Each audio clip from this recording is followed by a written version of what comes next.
All right, let's go deeper. Let's go deeper into what is accounting. So originally I told you in a previous segment, video segment, accounting is an information system, right? And this system does what?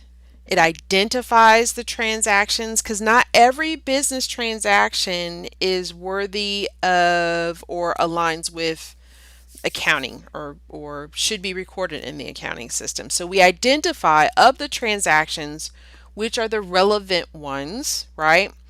And accounting records and stores the data from that transaction. So the information that we are recording and storing has to do with when did this take place and what did we purchase or what did we sell and what was the value of what we purchased and the value of what we sold and how did this impact the business.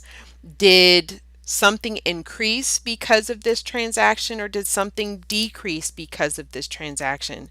So we take the raw data from the business transaction and then we record it in the accounting system and press the save button on our keyboard or click on the save button with our mouse to save that information later on. Why? So that we can retrieve that information and generate reports that we use to communicate to our users, the folks who need to make business decisions on whether they're going to sell us product, whether they want to buy from us, do they want to work with us, do they want to finance us, they want to loan us money, all of these things. But as we're identifying these transactions, as we're collecting the data from these transactions and recording it into the system and saving it so that later on we can generate these reports that we communicate to our external and internal users, we must make sure that the information that we're identifying, recording, storing, and reporting is relevant information. So remember on the previous segment, we talked about something that is relevant. When it's relevant, it is important enough for the user to make a business decision. So Sally Sue going on vacation is not relevant information to a bank who's getting ready to loan us $1 million. They don't care. That's not relevant information.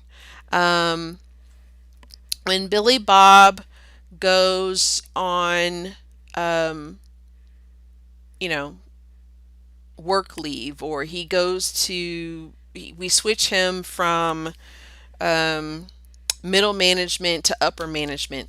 Uh, the banker who's about to loan us $1 million could care less. That's not relevant information. What is relevant? How much we've made in sales this quarter or this month or this year? They want to know that. How much have we incurred in cost to keep our business running? They want to know that. That's relevant information. What is our profit for this year? They want to know that. And so they may not want to know what each individual employee is doing, but they do want to know how many employees that we do have because that's an indicator of cash that's going out to make a payment for payroll. And they want to know that because they want to see all the cash that's flowing out of the business to see if they are actually going to loan the company $1 million. We're not going to loan a company $1 million if they're hemorrhaging cash. So relevant information so that the bank, an investor will decide or could impact their decision to invest with us or loan us money. Another thing that we have to have is make sure that information that we're identifying, recording, storing, and reporting is faithfully represented, which means it's truthful to the best of our ability. It's not a figment of our imagination. It's not something that we make up. It's faithfully represented. Typically, for accounting purposes, where's the source documentation? Don't tell me that Sally Sue went down to Staples and bought $5,000 worth of office supplies and there's no receipt. Say what? Where's the receipt? that's not faithfully represented if there's no receipt, if there's no invoice, if we're not aware of what she actually purchased, and God forbid, did she even get permission? Where is the requisition that was approved by management or the accounting department that said there is even a budget or funding to pay for this purchase? So, faithfully represented means to the best of our ability, it has taken place, and typically for accounting purposes, there's some sort of source documentation that supports the activity or the data that we're collecting and we are reporting. So as we're identifying the transactions, taking the data from the transactions, recording and reporting it, we must make sure that what we're doing is collecting relevant information and that it's faithfully represented. Why? So that our financial reports provide relevant and faithfully represented information to our external and internal users so that they can make good business decisions. Are they going to invest with us? Are they going to buy our stock? Are they going to loan us money? Do they want us to give us a line of credit? For some employees, you don't want to work for a company that's about to go bankrupt, so you do a little research and make sure that the company is longevity and its financial reports are showing that this company is operating well and is in no way getting ready to go belly up on purpose. All right. So that is our system. Now, if you think about any system, whether there's a system that you work with at work or something like that, each system has some sort of guidebook, some sort of manual that we use to help us to operate the system efficiently, right? So let's just say, case in point, you purchase a air fryer, right? So typically in the packaging of the air fryer, you're going to have a user manual that says this is the best way to use your air fryer. Well, in the same way, we have the accounting system. We have a user manual that says this is the best way to operate your accounting system effectively. And that user manual we call the generally accepted accounting principles, GAAP, GAAP. And I know it's phonetically incorrect. It probably should be GAPE, but we tossed we tossed phonics out the window years ago, so I guess we're not holding ourselves to that.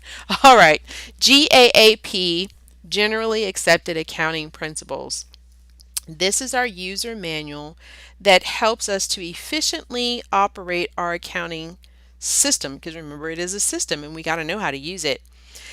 So this manual guides us using principles, constraints, and assumptions on how to use this accounting system effectively in such a way that, again, the ultimate goal is to provide information to the users, internal and external, so that they can make good business decisions. Okay, so we're going to do a quick walkthrough of these generally accepted accounting principles. So we have the monetary unit. This particular one says, hey, our financial reports use a single currency, and in the United States we use the US dollar, the USD, okay? So we are required, for the most part, to use the US dollar in reporting the values on our financial statements. Next, we have the time period assumption, and this one just says, listen, we break down the life of a business into various time periods. The more popular one that we see in the financial realm is the annual time period, which is 12 months. Sometimes we can see quarterly reports, which is every 3 months, okay? But typically, for the purposes of most accounting courses, we use the annual 12-month time period, okay? So We break down the life of the company into time periods. It's kind of like we give it a birthday. And so every birthday, we are going to say hooray, and we're going to report how well the company has been operating in the past year. That's its birthday present to the world.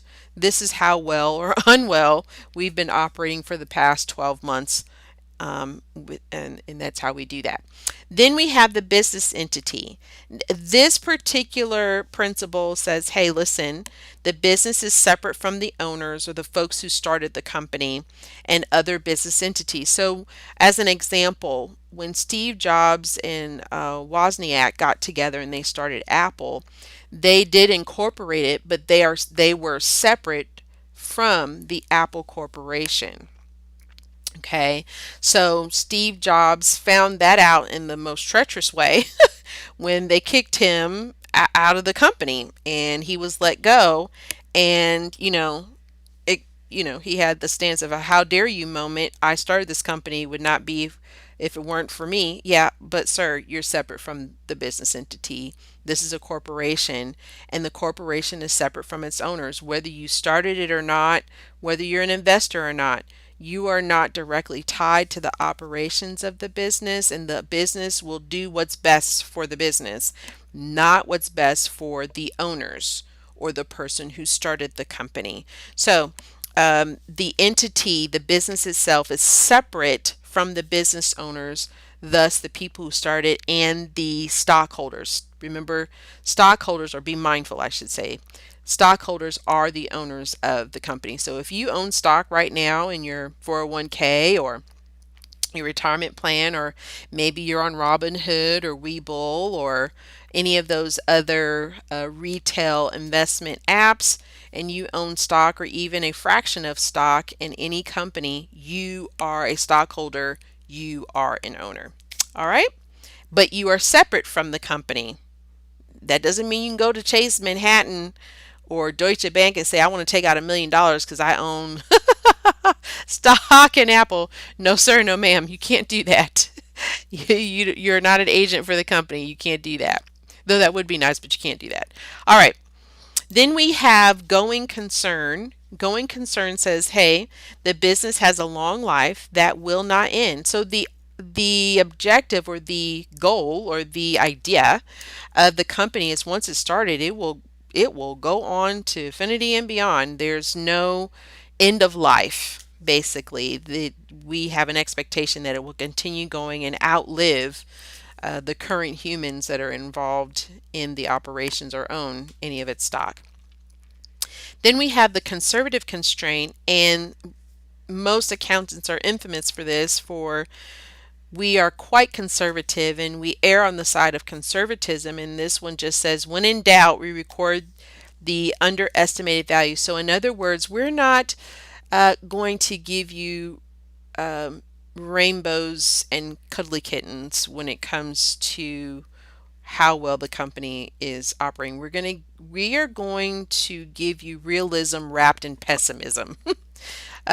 Typically, the average accountant is quite pessimistic, and they will give you always the bad side, the dark shadows of life, because what we're not going to do is give you rainbows and skittles and make you feel warm and fuzzy, because in the rare chance or in the chance that something goes haywire and doesn't go as anticipated or expected, what you're not going to do is come after us and say, you said, no, I didn't say that. I said it's going to rain and thunderstorm. Oh, but it didn't? Well, look at that. It didn't. It's a sunny day. How about that? But what I'm not going to do is say it's going to be a sunny day and then it rains and then you come in soaking wet and blame me. I go, no, you're not. So we're going to err on the side of conservatism, and we are going to underestimate, undervalue everything. We're going to say it's the worst case scenario is what you should expect and should plan for. Um, we are the Debbie Downers of the business world. And so I'll talk about that more in another segment. But yeah, we're not the folks. If you're looking for encouragement, don't call an accountant. We're not going to give it to you. Now I will. I will. I'm an oddity in my field, but most will they will If you're looking to be depressed, find an accountant. Okay, so then we have measurement, historical cost. That one comes in various different names, but ultimately, when we're talking about the cost principle, we're talking about typically, we want to record the attainment, the purchase, the acquisition of an asset at its historical cost, its original cost value. So, in other words, if I purchase a $2 million building for my company, it will or could be forever listed in my accounting system at $2 million.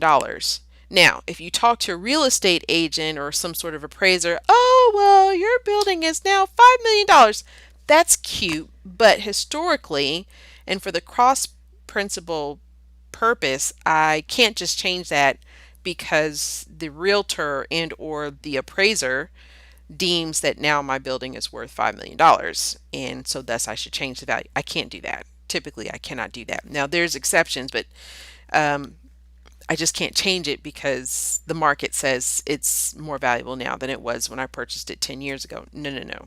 It must stay at his historical cost. Now, again, there's alternatives to that that would allow me to increase the value of that $2 million building, but unless there is it is in alignment with GAAP, no, it's not happening. There is a newer wave of things where we value things at its fair market value, but we're not here to talk about that. We're old school for the moment. In a more advanced accounting course, we do explore the different alternatives and the fair market value of things. But here, we're keeping it old school, and we're talking about valuing the asset at its historical cost base, or the cost principle. We're meeting the cost principle. Okay, full disclosure. So here we're saying this principle says, listen, guys, we need to fully disclose, be transparent as to what's going on here. We don't want to manipulate the numbers on purpose. Well, it's not really manipulation, but hide the truth. We want to fully disclose and be transparent as to what's going on, good, bad, or indifferent. Okay. And so thus our reports should show all the important information that would cause um, some sort of major business decision. We need to put that in the footnotes of the financial statements. So then the two more important ones that kind of guide a lot of different things are the revenue recognition principle and the expense recognition principle. In some accounting textbooks, we call the expense recognition the matching principle. So these two determine when do we record revenue and when do we record expenses. Revenue is what we have earned, the value of what we earn. Please do not equate this to cash. Cash is not equivalent to revenue. Those are two different things, so please don't do that. Okay? Cash is an asset. Cash is what we receive in hand from selling an asset. Okay? Revenue is value that we've earned at the sale. The two are not the same. Case in point, if I'm a dentist and you come to my office this morning to get a teeth cleaning, let's say the teeth cleaning amounts to $300, right? You have insurance, right?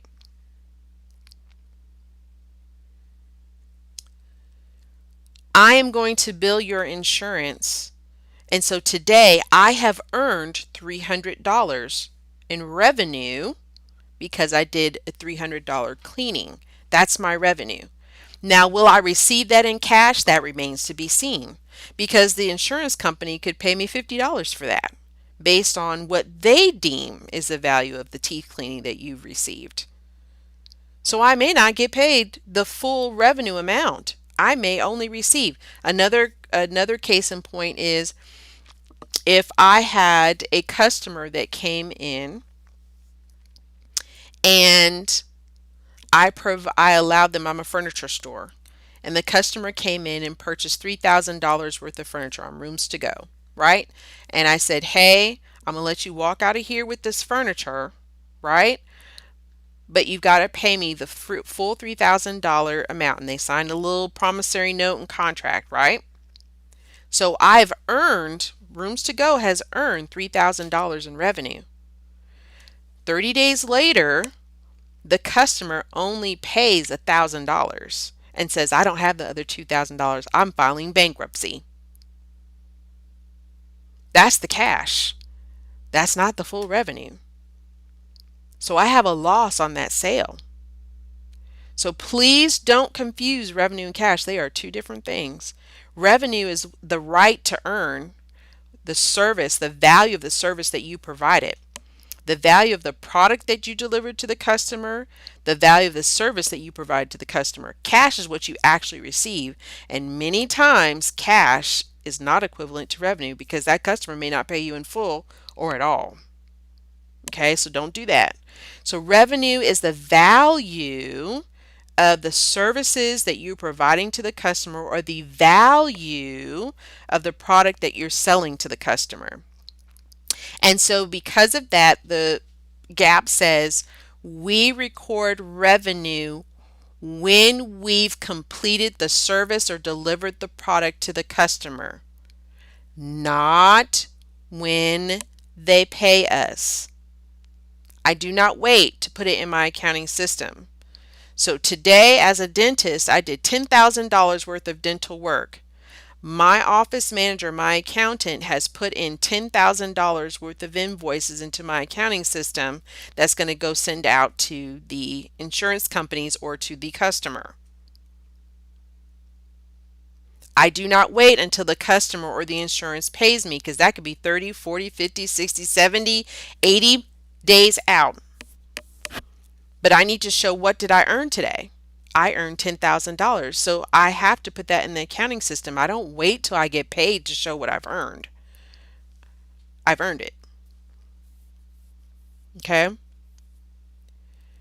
So I record revenue when I've earned it. And when I've earned it is when I've delivered the product or the service to the customer. Now, then we have expenses. I need to record expenses when they've incurred.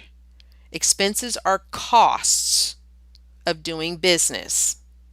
A cost of doing business is my advertising expense. A cost of doing business is the utility expense, the cell phone expense, the gas on my delivery truck. That's an expense.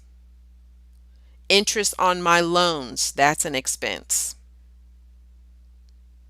Okay? So expenses are costs that are incurring or taking place in my business as I'm servicing my customers and delivering product to them. Okay, these are costs of operation costs, expenses. Okay. Now, I do not wait until I pay my expenses to record them in my accounting system. I record expenses as I'm made aware of them, as the bill comes in, as the expense takes place, and then I pay it later. Okay, so expenses and revenue says record the revenue when you've earned it, not when you receive payment. Record the expense when it's taken place, not when you pay it. I don't wait until I pay the Huntsville utility bills to record in my accounting system. As soon as that bill comes in, I'm made aware of it that I need to pay Huntsville Utilities $200. I put that in my accounting system and schedule for payment on the due date. So I record the expense when it's taken place, not when I've made the payment. Okay, we don't wait for the cash to come in or go out to record revenue or expenses. We record them when they've taken place. Okay, so that's a very important piece there that you need to know moving forward, because it has a huge impact on when and how you identify transactions and record those transactions to the accounting system. And this is a direct impact of when you need to record these revenue and expense transactions into the accounting system, and that's immediately, not when you receive payment from the customer for revenue, and not when you make a payment to the vendor for your expenses. All right, I hope that helps and makes sense.